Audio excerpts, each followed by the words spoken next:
Buenas noches.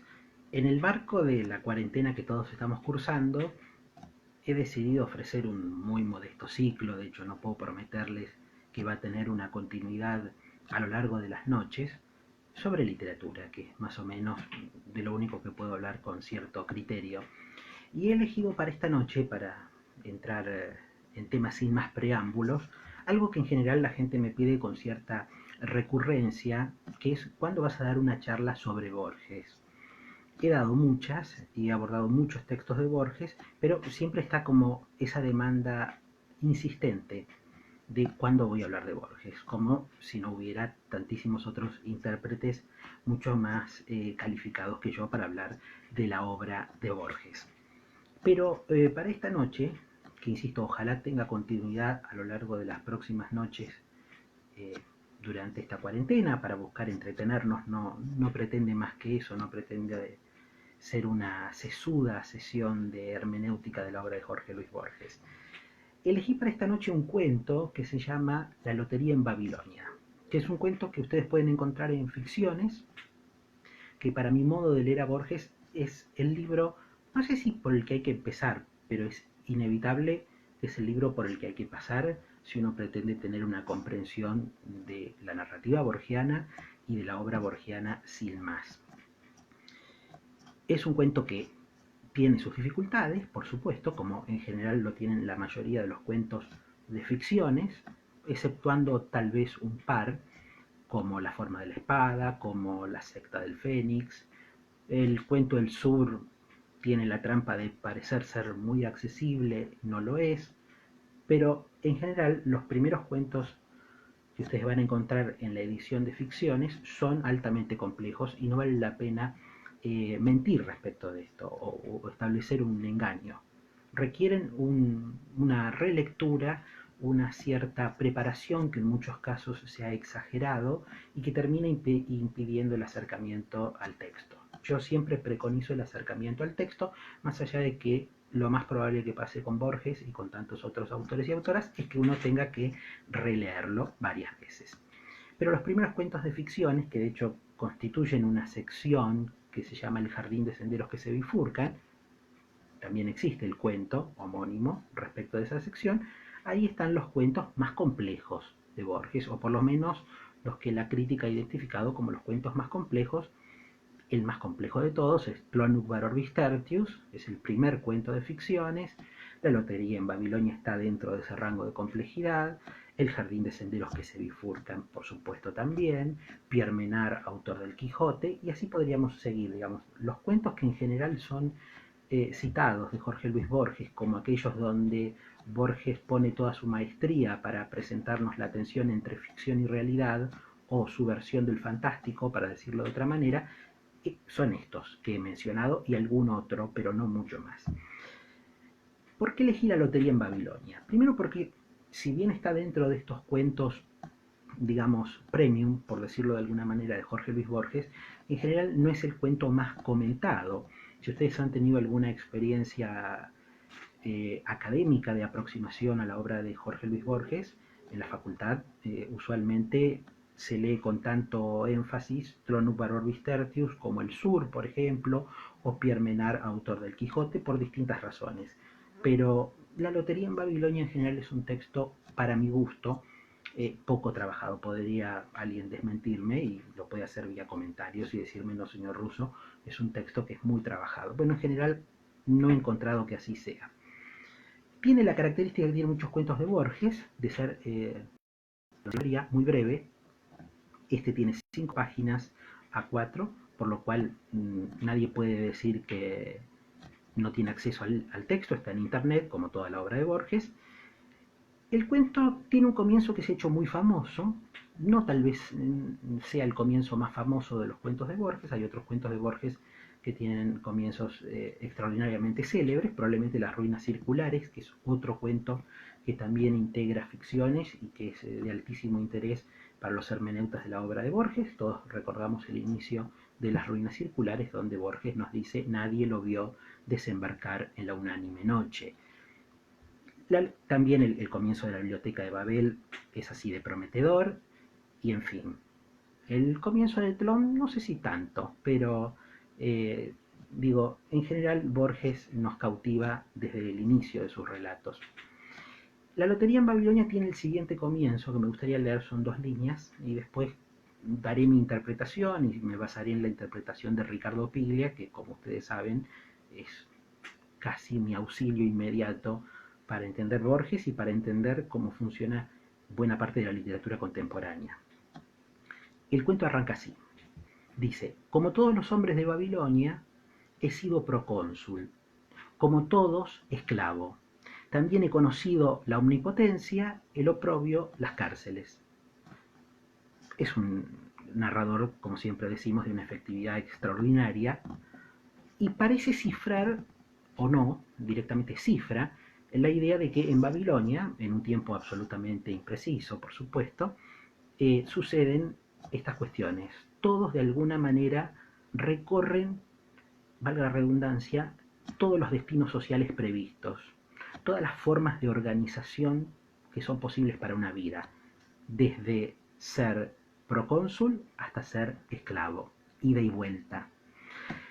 Lo que propone el cuento es entender cómo se lleva adelante esto, cómo es que uno va de esclavo a procónsul y de procónsul a esclavo, porque no son posiciones definitivas, ya que, insisto, dice Borges, como todos los hombres de Babilonia, he estado en un estado y en el otro, en una situación y en otra. Y ahí inmediatamente aparece, porque Borges no demora la explicación, la lotería. Pero sería un error interpretar la lotería a la que Borges apela en este relato como la lotería que nosotros usualmente conocemos. O por lo menos Borges se distancia rápidamente de la idea que tenemos de lotería. Y eso es muy importante en este cuento y en muchísimos otros cuentos de Borges, el uso particular que hace de los significantes, por decirlo de alguna manera no demasiado pretenciosa. Lotería significa muchas cosas en Borges, a tal punto que probablemente lotería termine significando determinismo en este cuento. O sea, lo opuesto de nuestra noción previa, informada por el sentido común de lo que es una lotería.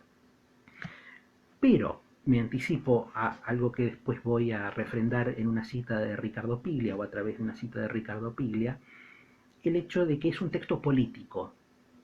Parece ser uno de los tantos textos metafísicos de Borges, y lo es, parece ser uno de los tantos textos irónicos, humorísticos de Borges, y lo es, pero no está exento de política. Ricardo Piglia dice que es el texto más político de Jorge Luis Borges, y esto ya crea una controversia, porque en general cuando se nos presenta la compleja relación entre Borges y la política, Borges usualmente logró impermeabilizar bastante bien su obra respecto de sus posiciones políticas concretas en cada momento de su vida.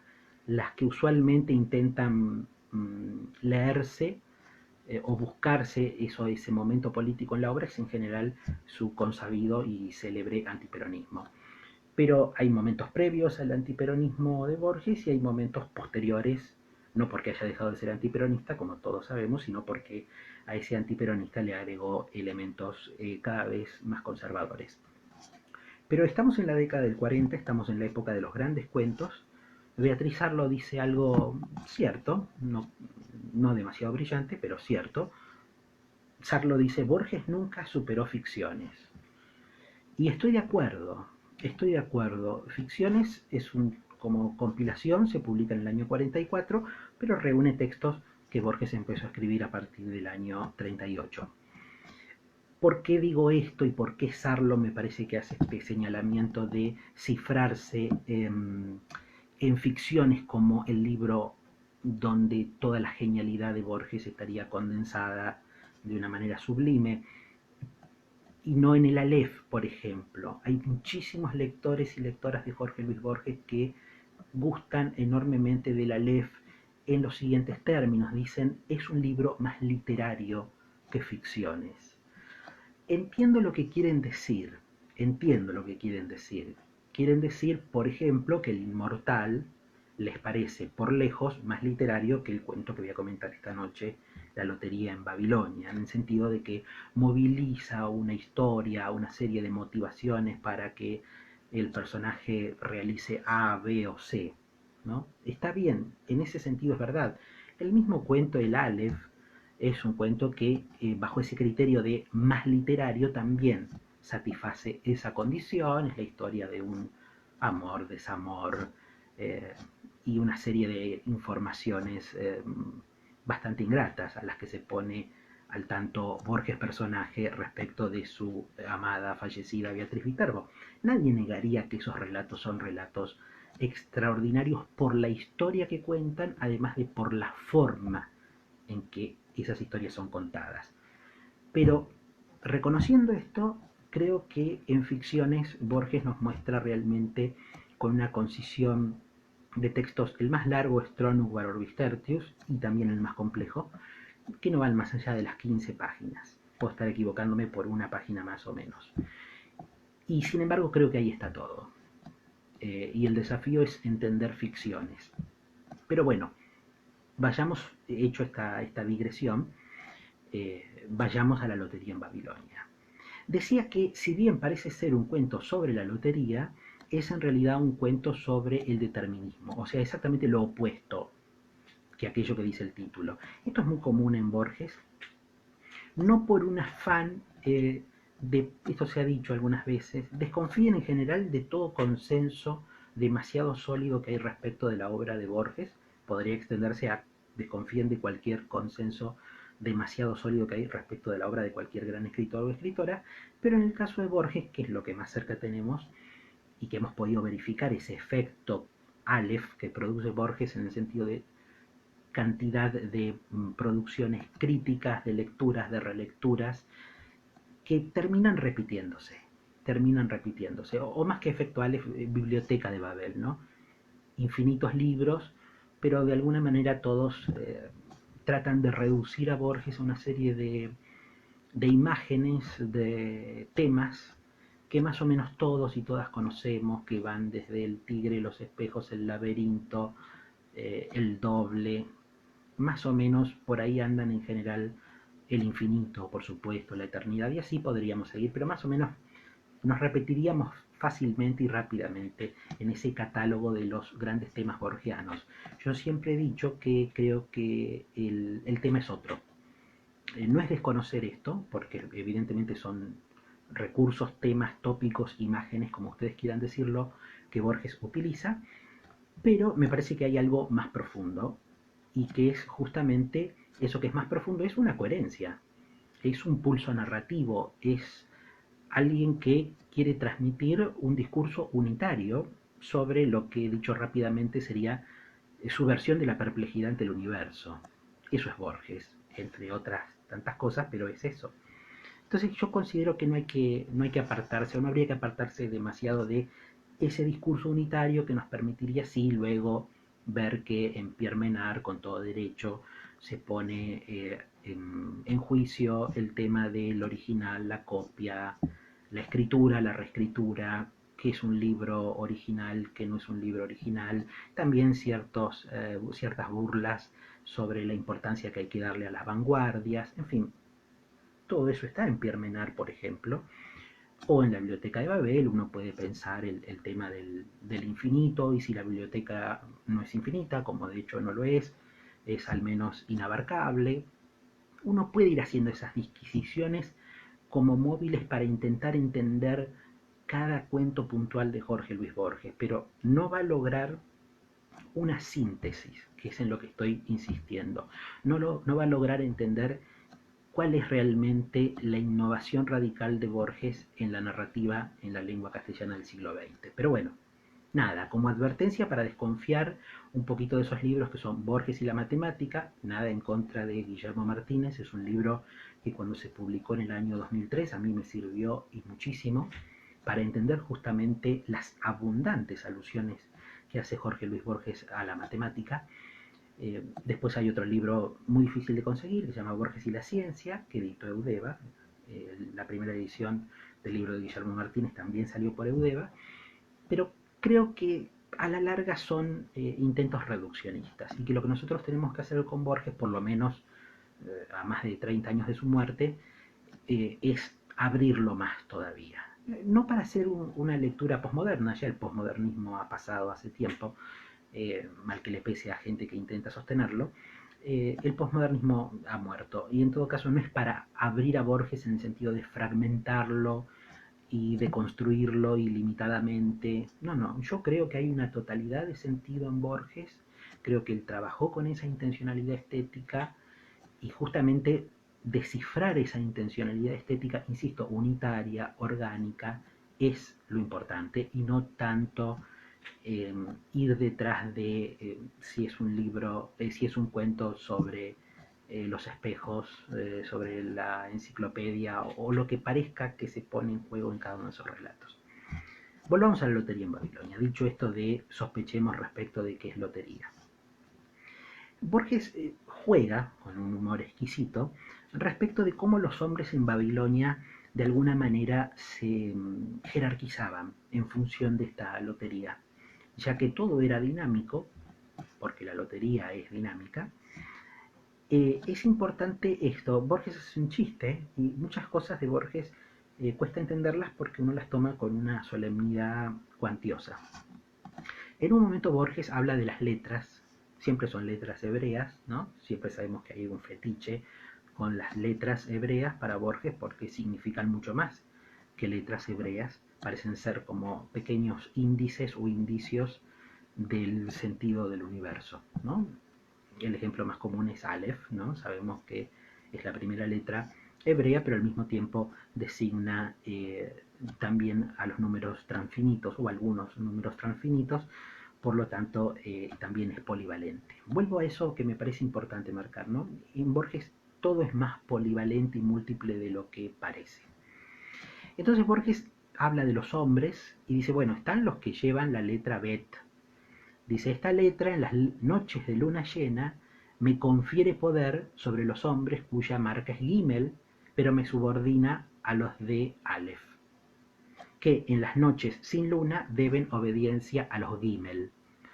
Hace este juego que yo estoy seguro que mucha gente se debe detener sesudamente para ver qué significa esta supuesta jerarquización de los hombres en función de cada una de sus letras, porque lo que empieza a insinuar el cuento es que justamente hay un dominio repartido entre los hombres en función de la posición efímera que ocupan dentro de este régimen de azares, porque y la palabra régimen está muy bien colocada, ya que el cuento, lejos de ser una mera disquisición sobre un pueblo que parece disfrutar de la lotería, al mismo tiempo que de la lógica, como son los babilonios, pone en evidencia que hay la búsqueda de un régimen, la búsqueda de un conjunto de intencionalidades políticas por las cuales, en última instancia, puede persuadirse a los ciudadanos de Babilonia que las formas de vida que terminen teniendo en cada momento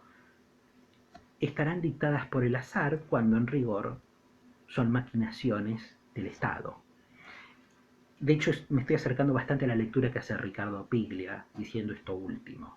La lotería, el azar, aquello que se difunde en términos de incertidumbre en muchos casos, en realidad no es una incertidumbre desnuda, por así decirlo, un azar desnudo e inevitable, sino que los dados están cargados, diría Borges, y ¿quién carga los dados? El Estado. En este caso, el Estado asume un nombre particular dentro del cuento, se llama la compañía. La compañía es el nombre del Estado, ¿no? Es el nombre que en rigor dentro de la trama toma la lotería, ¿no? Porque la lotería, insisto, va sufriendo una serie de modificaciones que la alejan de su función meramente inicial, que sería repartir suertes. Vamos a leer algunas partes en las que Borges va mostrando estas transformaciones de la lotería desde ese sentido o significado que podemos tener desde el sentido común de un simple sorteo, alguien compra un billete y acierta o no acierta, hasta el significado político profundo de organización de la vida social a través de una falsa lotería que lo único que hace es funcionar como un mecanismo de persuasión. Cambiando lo que hay que cambiar y anticipándome a la lectura de Piglia, eh, estamos diciendo lotería, estamos diciendo medios de comunicación, estamos diciendo propaganda.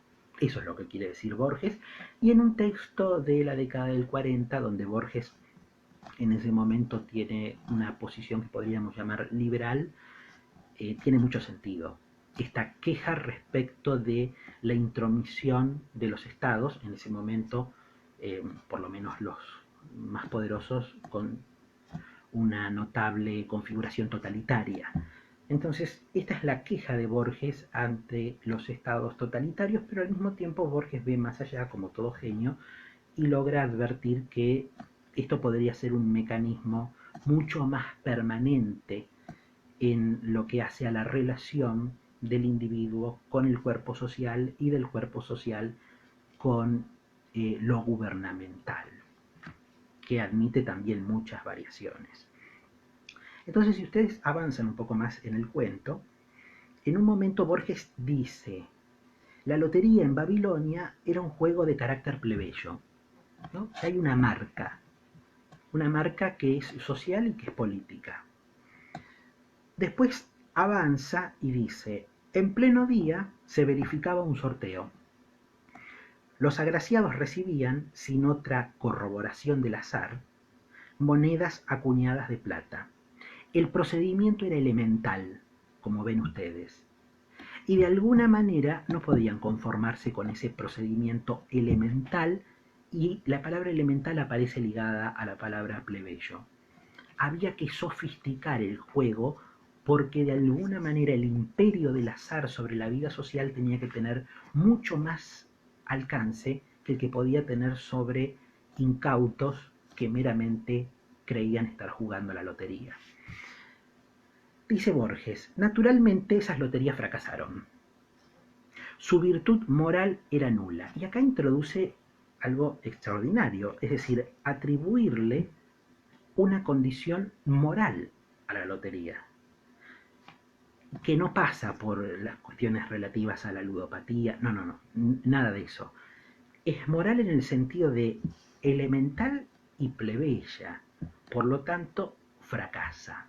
Entonces, ¿hacia dónde se tendrá que encaminar esta lotería para que tenga una virtud moral, que en última instancia coincidiría con la efectividad que tendría sobre la forma de organización de la vida de los babilonios, que también seríamos nosotros, por supuesto?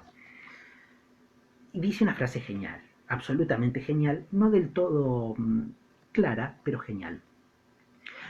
Estas loterías fracasadas no se dirigían a todas las facultades del hombre, únicamente a su esperanza. Y digo que no es una frase del todo clara porque si seguimos apelando, cosa que desaconsejo, a nuestro sentido común sobre lo que es el azar y cómo funciona el azar en el marco de una lotería, uno diría, bueno, justamente lo que se pone en juego es la esperanza de acertar. Dicho de otra manera, es ponderar las probabilidades que uno tiene de ganar en el juego. Eso sería la esperanza. Pero a Borges le parece que las loterías que apuntan solamente a la esperanza son moralmente inferiores. Entonces inmediatamente se habilita la pregunta de ¿cuál será la lotería ideal? ¿Cuál es el ideal regulativo que Borges está pensando para su versión del azar instanciada en una lotería? Y en una lotería en Babilonia. Prosigue Borges. Y empieza a dar cuenta de las reformas, ¿no? Si esta lotería era deficiente por elemental y plebeya y por solamente apuntar hacia la esperanza, ¿hacia dónde hay que encaminar la reforma de la lotería? Que sería la pregunta de hacia dónde hay que encaminar la reforma del Estado para que cumpla su cometido de discreta vigilancia. Porque en definitiva, el Estado que presenta, o la versión del Estado que presenta la Lotería de Babilonia, es aquel Estado que ejercita una discreta vigilancia. A tal punto es discreta esa vigilancia que puede, insisto, como dije al principio, persuadir a sus ciudadanos de que el destino que cada uno de ellos tiene es obra del azar y no de una decisión del Estado. Sería el triunfo absoluto de las pretensiones panópticas del Estado, ¿no? El Estado que no necesita ejercer la fuerza de coerción porque esa fuerza de coerción está totalmente camuflada en el azar y los súbditos, ciudadanos y o víctimas aceptan esto en esos términos, como un designio del azar, por lo cual no hay revolución posible, no hay resistencia posible. ¿Quién podría reclamarle algo a un puro azar? Bueno, el tema es que justamente no es un puro azar, es exactamente todo lo contrario. Entonces dice Borges, alguien ensayó una reforma, la interpolación de unas pocas suertes adversas en el censo de números favorables. Mediante esa reforma, los compradores de rectángulos numerados corrían el doble albur de ganar una suma y de pagar una multa a veces cuantiosa. Se complejiza la lotería. No solamente viene dada por la posibilidad de hacerse de un premio, sino que uno puede perder y tener que pagar una multa. Por lo cual ya se va introduciendo un elemento de riesgo en el hecho de jugar la lotería o jugar a esta lotería babilónica.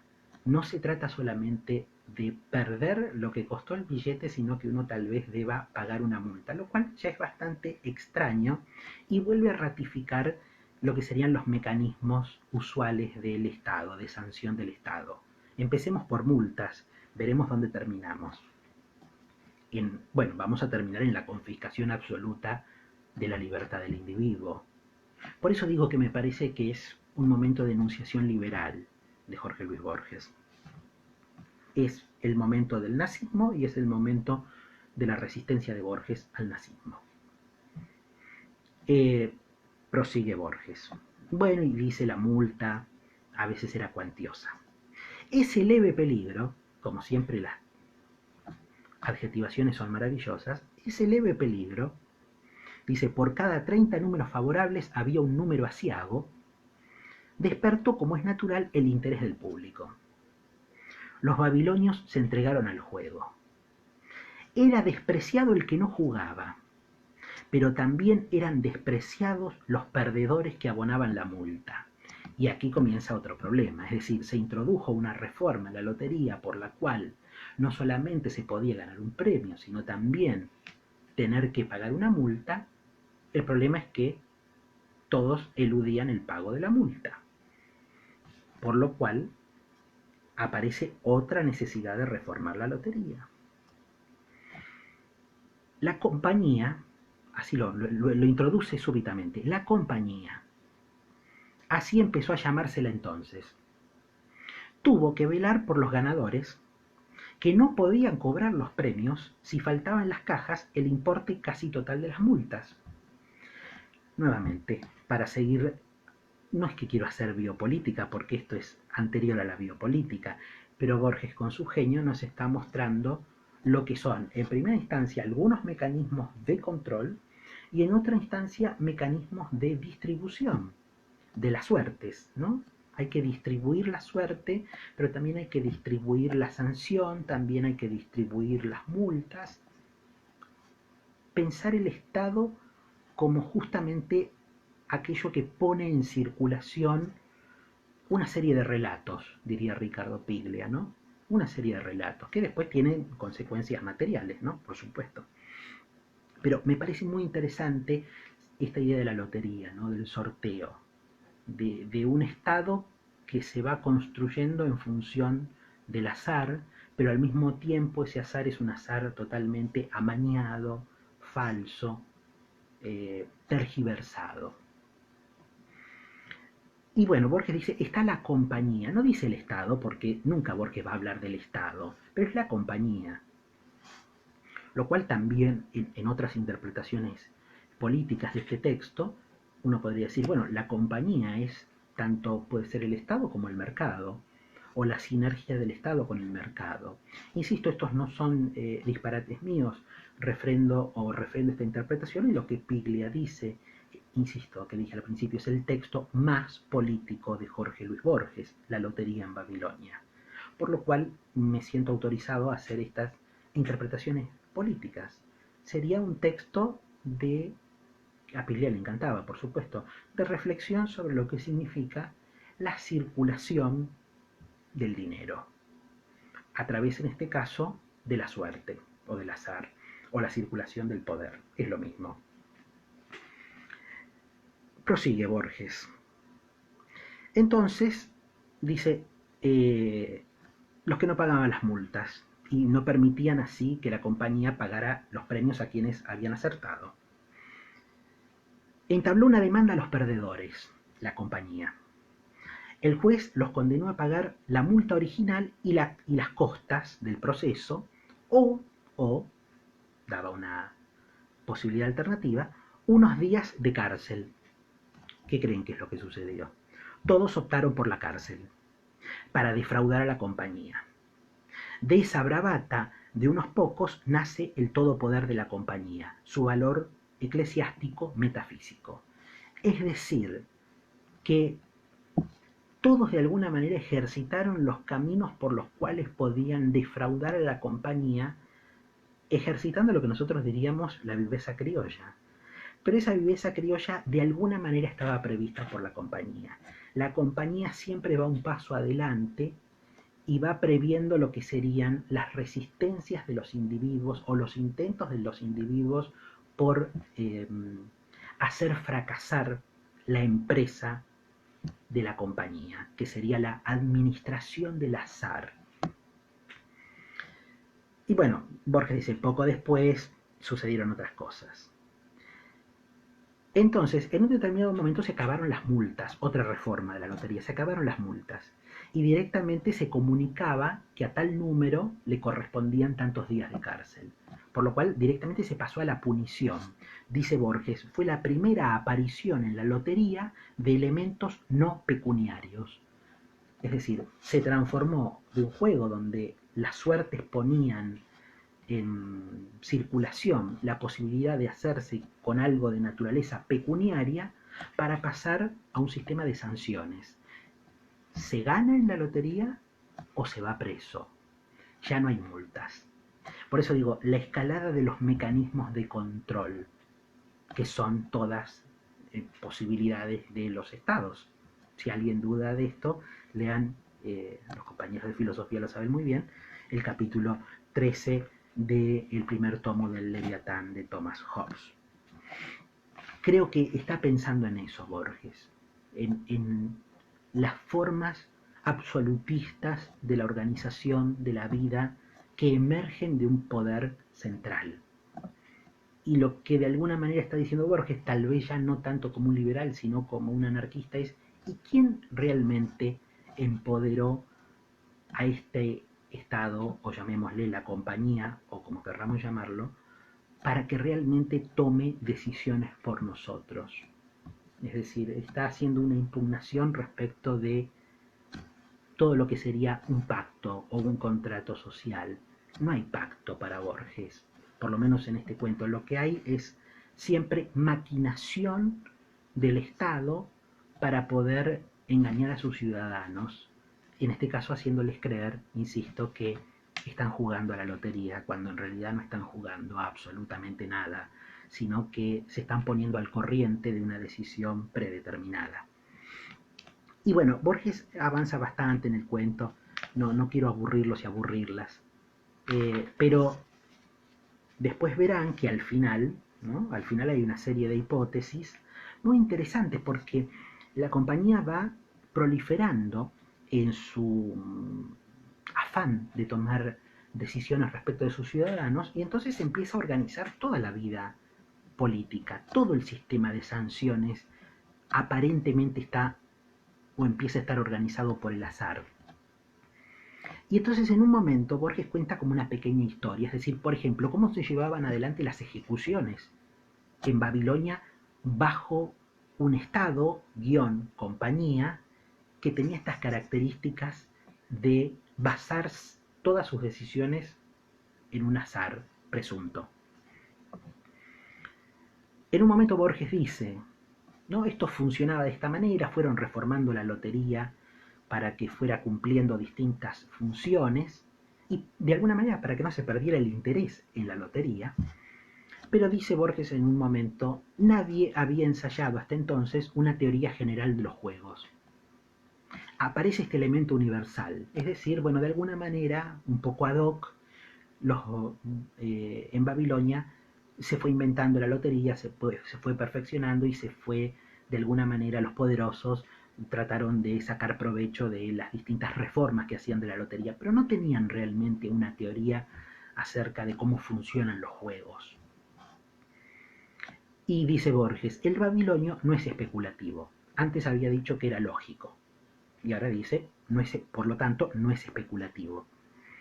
Acata los dictámenes del azar, les entrega su vida, creo que aquí ya es muy explícito, su esperanza, su terror pánico, pero no se le ocurre investigar sus leyes laberínticas ni las esferas giratorias que lo revelan.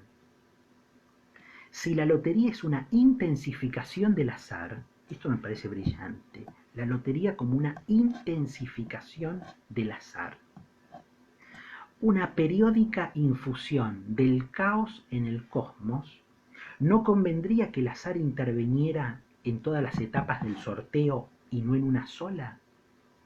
Empieza a introducir el terror como mecanismo que puede estar en manos del Estado y del mercado. Aquí no hay un solo sorteo, sino que un solo sorteo que dirime una determinada circunstancia, ser procónsul o ser esclavo, sino que ahí está el sorteo del sorteo del sorteo que tiene que dirimir todas las circunstancias sociales. Y ahí empieza la incertidumbre, y ahí empieza también las sospechas respecto de lo espurio de esta maquinación. Entonces dice, ¿por qué un solo sorteo? ¿No es irrisorio que el azar dicte la muerte de alguien, por ejemplo, que sería un resultado posible de esta lotería ya devenida en lotería biopolítica?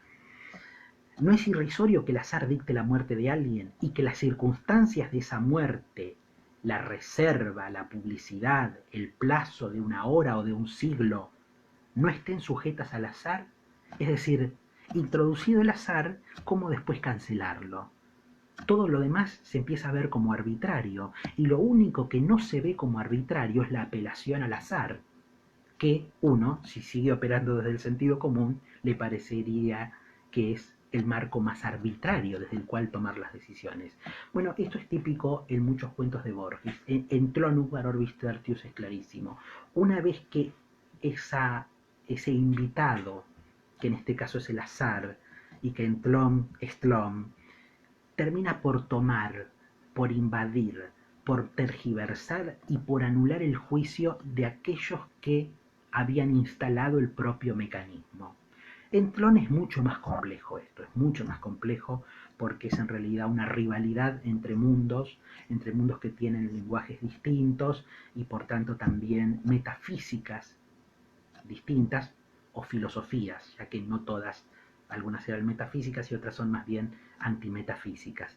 Pero es mucho más complejo, es mucho más ambicioso Tlön Orbis Tertius. Pero siempre está esta característica de el elemento que es convocado o que aparece, por ejemplo el libro de arena es un elemento clarísimo, o la memoria de Shakespeare, o el disco, lo que fuera, aquello que aparece o es convocado y se supone que tiene un potencial extraordinario, el Aleph mismo, y sin embargo siempre esconden una naturaleza terrorífica, siniestra, ominosa, que se vuelve en contra de aquellos que van a consultar o que van a convocar o que se hacen del elemento en cuestión.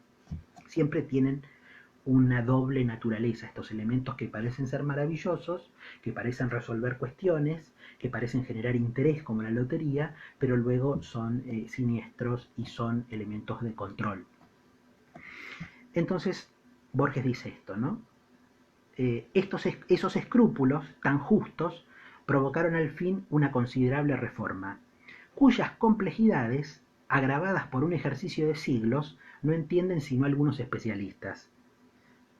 Esto también es muy interesante, es decir, la lotería llegó un momento en el cual ni siquiera los propios que habían instaurado la lotería la entendían, no entendían el mecanismo de funcionamiento, dice Borges, sino algunos especialistas. Y esto también volvemos sobre el caudal político que impregna el cuento. ¿Quiénes toman las decisiones? Aparentemente respecto de un determinado mecanismo, muchos. Parece que todos entienden el juego. Los que juegan, los que premian, los que multan, los que castigan. Pero en determinados momentos parece que se introduce el caos y ya muy pocos entienden cómo funciona el sistema. Y cuando son muy pocos los que entienden cómo funciona el sistema, bueno, la analogía totalitaria está servida. Hay que confiar en un líder, siempre desde la mirada de Borges, no estoy refrendando. Hay que confiar en un líder, hay que confiar en una secta, y eso es peligrosísimo para Borges, insisto, desde este momento tan particular que es la década del 40, donde Borges tiene un posicionamiento entre liberal y anárquico. Bueno, después dice, en definitiva, el número de sorteos es infinito, introduce algunos elementos retóricos que son bastante frecuentes en sus cuentos, como esta apelación al infinito. Pero al final del relato, y para no aburrirlos y aburrirlas más, Borges dice, en un determinado momento, nuestras costumbres están saturadas de azar. Nuestras costumbres están saturadas de azar. Entonces, fíjense cómo en 5 páginas fuimos de el inocente juego de la lotería al hecho de que nuestras costumbres están saturadas de azar. ¿Por quién? ¿Quién las satura? ¿Con qué propósito? ¿Cuándo se salió de control la lotería? Agrega, nada tan contaminado de ficción como la historia de la compañía. Recuerden que la compañía era justamente la encargada de los sorteos, lo que llamaríamos una lotería nacional. Pero era mucho más que eso porque Borges dijo, tiene un poder eclesiástico, metafísico. Entonces, si ya la historia de la propia compañía está saturada, contaminada, dice Borges, de ficción, ¿qué se puede esperar? ¿Qué se puede discernir como verdadero o falso cuando el azar lo ha tomado todo? Pero al mismo tiempo ese azar que lo ha tomado todo es un falso azar. Entonces verán que ya el complot, diría Ricardo Piglia, está servido. Aquí el cuento se vuelve totalmente político en clave del complot. Todo esto es un formato posible del complot. En Piglia esto ya funciona dentro del terreno de lo que Piglia mismo ha denominado la ficción paranoica. Pero creo que en muchos relatos de Borges ya está presente la ficción paranoica. Es decir, estos elementos que, insisto, se vuelven en contra, pero luego no sabemos dónde termina lo arbitrario, dónde comienza lo legítimo, dónde nosotros estamos paranoicos respecto de los mecanismos de control que pueden instaurar el Estado o el mercado, y en qué punto esos mecanismos no son ciertos y veraces, y cuando no, y son proyecciones o representaciones subjetivas de delirios personales, eh, muy bien creados por estas circunstancias totalmente confusas, como son el azar, que es azar pero no es azar. Dice Borges, prosigue, dice, no se publica un libro sin alguna divergencia entre cada uno de los ejemplares, ¿no? También, volviendo sobre lo que acabo de decir de la paranoia, pocas cosas más sorprendentes y nutritivas para una paranoia, por ejemplo, que encontrar que un mismo libro, de un mismo autor, un mismo título, tiene pequeñas variaciones de ejemplar a ejemplar dentro de una misma edición, dentro de una misma tirada. Esto para un paranoico o para alguien que por lo menos está muy sensibilizado o que empieza a sospechar respecto de que estos mecanismos no son tan azarosos, sino que son amañados por el Estado, por la compañía, por el mercado o la sinergia monstruosa de todas estas cosas, empieza a crear un mundo absolutamente personal y defensivo respecto de ese mundo común. Y eso es la paranoia, en definitiva, es personalizar radicalmente el mundo y decretar que el mundo común ya no tiene una existencia objetiva, sino en los términos de un puro complot un puro ensañamiento, una pura enemistad respecto de ese individuo que cree haber descubierto lo que no quiere ser descubierto. Pero Borges no ratifica ni desmiente ninguna de estas hipótesis. El que puede estar sospechando respecto de cómo funciona el azar puede estar siendo lúcido o puede estar siendo un paranoico. Borges no lo esclarece. Dice, para finalizar, la compañía, con modestia divina, elude toda publicidad. Bueno, esto es otro elemento más que nutritivo para un paranoico. Es decir, ¿cómo? Está, pero no se publicita. Existe, rige los destinos, pero al mismo tiempo tiene un componente anónimo, o por lo menos escatima la publicidad. Dice, sus agentes, como es natural, son secretos. Y da dos ejemplos respecto de, y finaliza con esto, dos ejemplos respecto de cómo uno podría estar seguro de si está obrando bajo las leyes de la compañía que manipula el azar o si realmente ese acto es un acto libre. En definitiva, el cuento nos lleva a pensar si existe el libre arbitrio, si existe la libertad o si en definitiva nosotros creemos que estamos ejecutando actos libres cuando en realidad son actos previstos por la compañía. Dice Borges, el ebrio que improvisa un mandato absurdo, el soñador que se despierta de golpe y ahoga con las manos a la mujer que duerme a su lado, ¿no ejecutan acaso una secreta decisión de la compañía? Y cierra el cuento, ¿no? Deja esa intriga. ¿Qué tan libres seremos cuando ya el azar lo ha tomado todo? Insisto, este azar que simplemente se llama azar para poder persuadir a los ciudadanos de que la libertad todavía es posible. Y cierra Borges diciendo, Babilonia no es otra cosa que un infinito juego de azares. Ahora, ese infinito juego de azares, ¿es tal? O en realidad, insisto, a riesgo de ser demasiado pedagógico, sabrán disculparme, en realidad ese juego de azares es un juego de manipulaciones. Y quería cerrar definitivamente, lo que dice Piglia lo pueden encontrar en un texto de Ricardo Piglia que se llama La teoría del complot.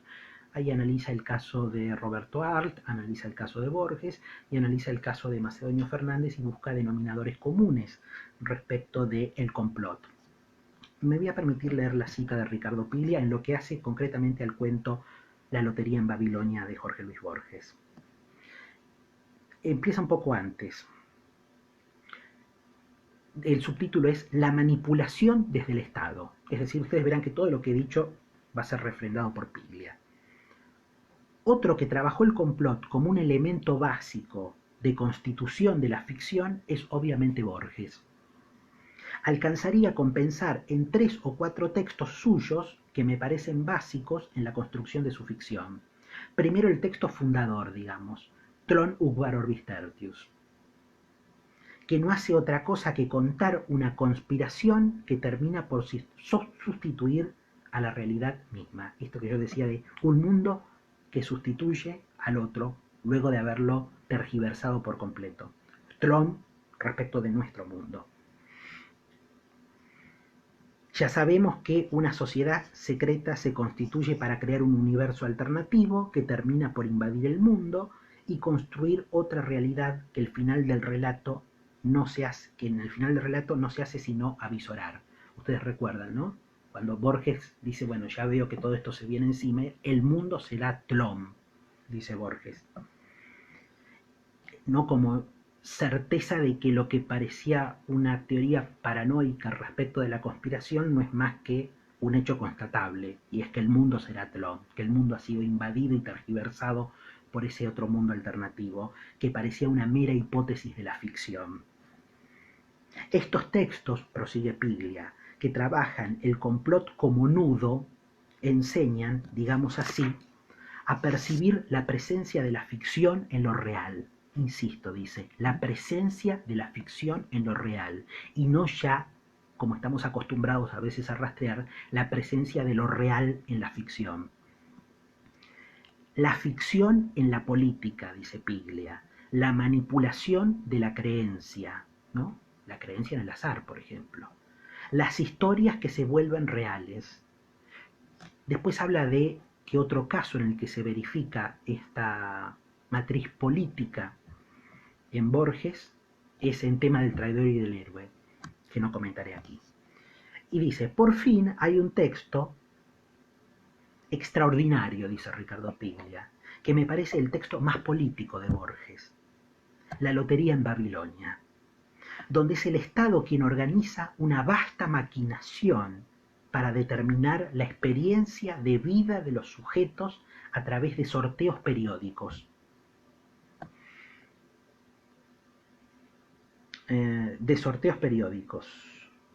De modo que los sujetos están capturados por un Estado que funciona bajo la forma de una lotería que incluye a toda la población y produce premios que empiezan siendo económicos, como bien vimos, y luego se convierten en formas de vida.